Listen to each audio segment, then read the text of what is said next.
Bismillahirrahmanirrahim. Assalamualaikum warahmatullahi ta'ala wabarakatuh. Alhamdulillah, alhamdulillahi rabbil alamin, wassalatu wassalamu ala asyrafil anbiya wal mursalin wa ala alihi wa sahbihi ajma'in. Alhamdulillah, in the previous video we have been expanding this whole idea of the nature of, from the Islamic perspective, of how we see ourselves in terms of our consciousness, in terms of our psycho-spiritual personality, in terms of our existence, and the whole idea that there is this three level of the self, and there is this whole idea there is three level of understanding of the nature of the self, as well as consciousness at the coherence level, coherent synergy level, and coherent synergy and integration level. At these three level, and how we relate it to the nature of Islamic studies, Islamic philosophy of how we can transcend the physical world at the brain level, all right, and moving towards the perfection of the self through the practice of Islam, moving from nafsul lawamah to nafsul mutmainnah, and then free ourselves from all psychosocial problems, and free ourselves from the need of worry about this dunya, and that we can then transcend and reach the highest level of achievement, that we have the completion of our iman, peace, joy, happiness, fulfillment, all that we yearn for as human beings is there for us, because Allah has given us the infinite possibilities of achieving all this goodness that is given to us as a gift from His divine grace, love and mercy. So there will be two type of perspective that we have to see here, because if you look at the perspective of the secular modern world today, even they are rejecting this whole idea of even the heart. All right, for example, if you look at the United States, where they have this Institute of Mental Health or Institute of Health and other governmental bodies, their focus is always on the brain only. Are they right? Because they are moving towards finding solution using, for example, drugs. So they're putting a lot of emphasis on overcoming, for example, anxiety or depression or schizophrenia through drugs-related research and development, and they have advanced. We are not denying that. But there is this philosophical dichotomy. There is this variance. Are we going to take the brain-only model? Notwithstanding now, the sciences are proving even that the heart has neurons, and now they have this neurocardiology, a new field. But even the scientific circle of many top research institutes in America and Europe is not taking even cognizance of that. They are talking about only the brain, the brain, the brain. All right, so I'm going to give you one video to show you this variation, or the reluctance to accept anything new. All right, it may take many years for us to actually bring this whole idea of holistic human brain, mind, heart, spiritual model. All right, but as I say, we are not throwing the baby with the bathtub. We acknowledge the many research that is being done in brain sciences, even from the perspective of the brain, and then I will elaborate a little bit further after this short video, inshallah.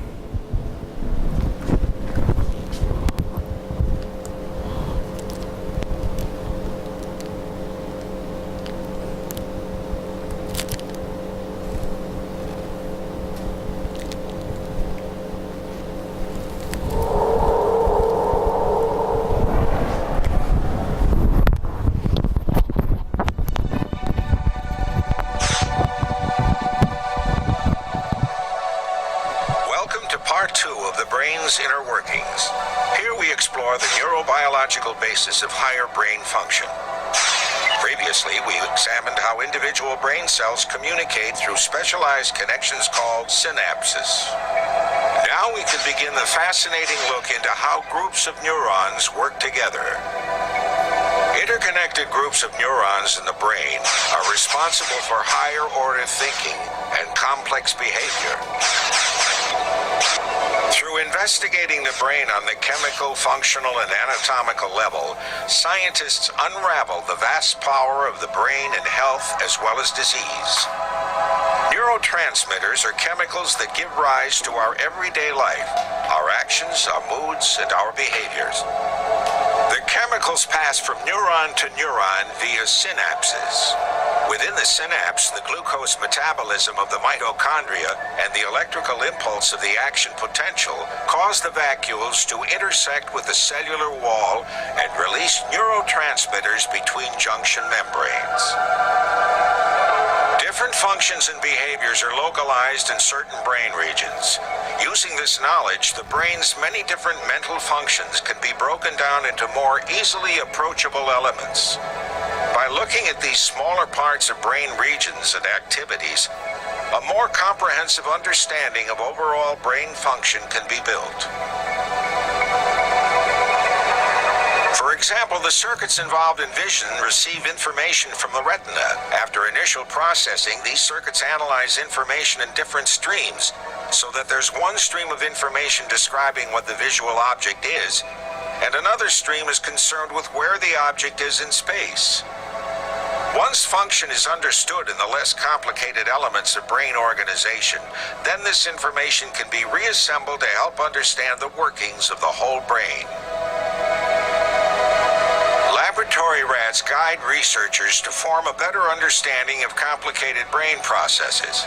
For example, studying the rat within a maze helps uncover general principles about learning that can be applied to many species, including humans.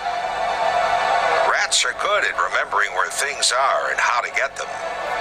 Here the rat has learned how to find a tasty treat each time he walks around the triangular maze. But there's a catch. He has to turn in the maze in the opposite direction from the last try in order to get his treat. First left, then right, then left, then right. Using sophisticated techniques, it's possible to listen to the sounds of groups of brain cells firing before the rat makes his left-right decisions. Listen how the neurons fire very quickly just before he makes his turns. That is the sound of his brain cells remembering where the treat is and where to get it. The lessons learned from the rat can be used to understand a similar process in the human brain. To do that, scientists can use technologies developed in recent decades such as functional magnetic resonance imaging, or fMRI. This allows the imaging of functional activity in the living brain. The fMRI machine makes it possible to take pictures of activity within a living brain. This is not a picture of the neurons or pathways, but instead it's an image of the activity occurring among those neurons and pathways. This is an indirect approach as it uses a marker for neuronal firing. In this case, it detects blood flow and blood oxygenation to provide maps of brain activity. We can see the localized increases in blood flow as the brain capillaries expand in size. Blood flows more rapidly through a larger tube. This increase can be used to map brain activity in response to specific tasks and stimuli, like remembering. As with all other organs, the brain is subject to malfunction. Complex problems like understanding depression and schizophrenia can now be addressed using these and other techniques. Here's an example of the kind of information we get when comparing the brains of normal and mentally ill people. The image on the left is from a normal subject. On the right is a schizophrenia patient, where we can see the vast differences in the amount and location of brain activity. Clearly, several systems, including higher cognitive processes, hearing and movement, are impacted in this disease. Imaging provides a way to identify how the brain processes information differently in schizophrenia. As scientists are learning more about brain circuitry, they are learning more about which circuits are involved with specific tasks. This makes it possible to compare brain regions in healthy people and people with mental illnesses. However, mental disorders are very complicated and still not well understood. These disorders affect our most complex brain processes, like thinking, mood, and behavior. There are several factors that contribute to mental illnesses, including environmental conditions, social events, genetics, and large chemical imbalances. What is clear is that mental illnesses are as devastating as any physical illness. Ultimately, basic and clinical research will unlock the mysteries of mental illnesses.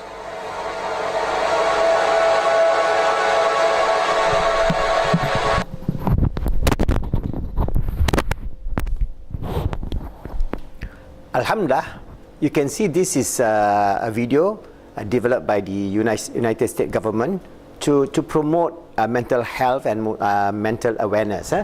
So the thing is, basically, if we look at the whole idea, we have an analogy of consciousness, because these are two schools of thoughts or two philosophical ideas in which we are now having a battle.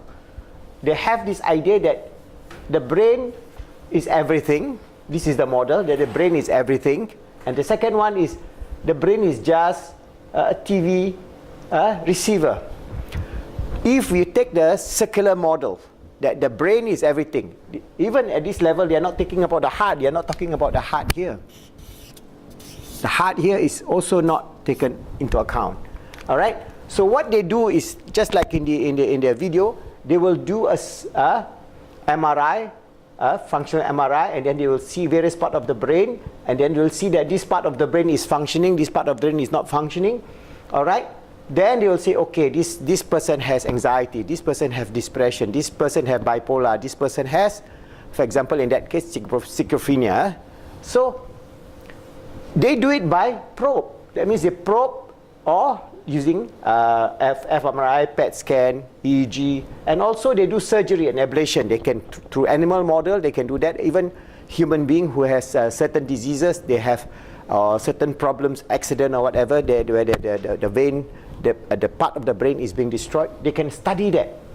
All right. So to them, whatever is in the brain, that's it. It is that is an analogy is the brain as a TV station and transmitter. That means everything that is the body is receiving is from the brain. It goes to the heart, it goes to the lung, it goes to the all the organs, your skin and everything. All right. So this is all based on the secular atheistic model of consciousness. All right. So, but there are now new research saying, okay, now you have the brain, you have the heart, you have the brain in the heart. But that even then, in most studies, even in the European studies for the study decade of, for example, brain sciences, they are actually not acknowledging that. So, for example, there will be a team of scholars and professors in the universities that are working on this, but their ideas are just removed. Because why? The drug companies that are selling all kind of psychotropic drugs, drugs for all kind of psychological problems, is the main sponsor. So they are not interested in the heart, because they cannot money from the understanding that your mood, your behavior and all that can come from the heart, or even can come from a higher level thinking. Their highest level of thinking is basically the brain. So their model, their analogy, the brain as a TV station and transmitter is all in the body and nothing more to it. So your consciousness is all within you, and that is the model of science. Brain science today, remember, this is going to be a long drawn battle. It's not something that we can say tomorrow it will be resolved, because we are facing a lot of resistance from the drug companies, because they are producing billions and billions and billions of dollars of profit by prescribing drug. So they are not interested in any other model. But what is the holistic model that a lot of the right thinking people are now progressing? So that is the Islamic model that we are trying to promote. The analogy is the brain is only a TV receiver. It receives the signal. So if you have a TV station, right? Your LCD or your old TV set, where does it get its signal? Its signal comes from outside. That means consciousness is not only inside, it's outside. It is coming into the TV station, all right? This TV set, this TV set, all right? It's reading the signal. The signal when you see the pictures. All right? When you see the pictures, it's just like what they do the fMRI, but that doesn't prove that the signal comes only from the brain. All right? So consciousness is beyond the brain, because consciousness is coming also from the heart. Consciousness is also coming from the Islamic perspective. Consciousness, our consciousness is coming from many levels. Our C here, our capital C here is coming from a level. That means it's coming from the heart. It's coming from the, before that it's coming from the mind. It's coming from the heart. It's coming from the spirit. So this is the signal that is actually impinging on us from many levels. So we are not saying that the physical manifestation of this is wrong. It is right to an extent because the physical body is part of the system. So our physical body is part of this whole system. So our whole system consists of our organs, consists of our brain, consists of our heart. All right? Our heart, the physical heart and the intuitive heart consists of the brain and plus the mind and so on, which I've explained in the previous video. So this is the model, the analogy of consciousness. Is it in the brain or more than the brain? All right? And this debate is going to go on and on and on. There will be a lot of research. But Alhamdulillah, by the grace of Allah, which of them are winning? This side is winning now. That the brain is just a TV receiver. It's just receiving signal. And that signal can come internally within the brain, externally from the mind, from the heart, internally from the physical heart, also externally from the intuitive heart, and from the realm of the spirit, which is all mentioned in the understanding of the theology of Islam. Very deep understanding. So now they have reached the level of the heart, but most of the research institutions and all the governmental bodies in Europe and in America, they are not accepting this. So they are discounting this. They are saying everything is in the brain, and they are working towards one direction.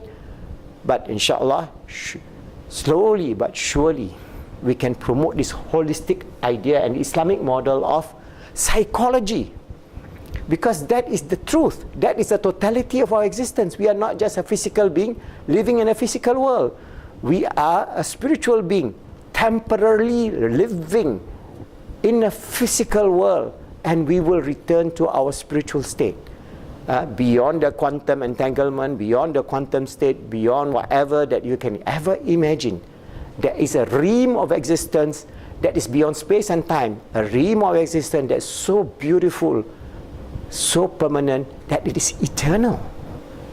No time, no space, no worry, no fear, no psychological problems, but that is filled with joy, happiness, fulfillment, achievement, success, and all that every human being yearns.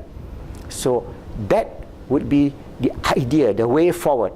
This is a long journey, but I hope by giving you some idea of this analogy, if you take that the brain is only is a TV station and the transmitter is all, or the brain as only a receiver, and we are receiving signal from many levels of existence, many realms of existence, both positive and negative, and we can understand how to absorb the positive energy and try to avoid or discard the negative energy from whatever level, whether it is from the perspective of the electromagnetic energy, the perspective of the quantum energy, the perspective of the unified field force, or whatever they want to name it, because there's a lot of names here. These people are using a lot of names.